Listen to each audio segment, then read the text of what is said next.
আসসালামাইকুম এভরিওয়ান। আজকে আমি ব্রয়লার চিকেন কষা রান্না করব।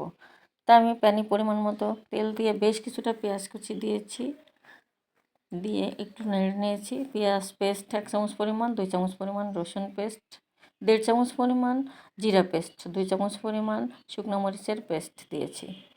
আদা দিয়েছি 1.5 চামচ পরিমাণ, স্বাদ মতো লবণ, 1 চামচ হলুদের গুঁড়া, 1.5 চামচ ধনিয়া গুঁড়া দিয়ে মশলাটা খুব ভালো করে কষিয়ে নিয়েছি। দারুচিনি, এলাচ, লবঙ্গ, গোলমরিচ, তেজপাতা দিয়ে ভালো করে কষিয়ে নিয়ে মশলাটা চিকেনটা দিয়ে দিয়েছি। দিয়ে একটু ভালো করে নেড়ে নেব, নিয়ে ঢাকনা দিয়ে ঢেকে রাখবো। চিকেন দিয়ে যে পানিটা বের হবে এটা দিয়ে রান্না হয়ে যাবে। ঢাকনা দিয়ে ঢেকে রেখে আমি এটা রান্নাটা করে নেব।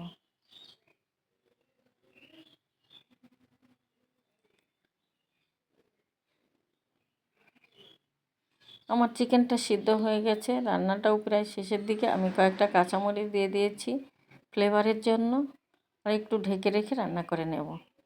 নামানোর আগে ভাজা গরম মশলার গুঁড়া দিয়ে নামিয়ে নিয়েছি। তা কেমন লাগলো? আল্লাহ হাফেজ।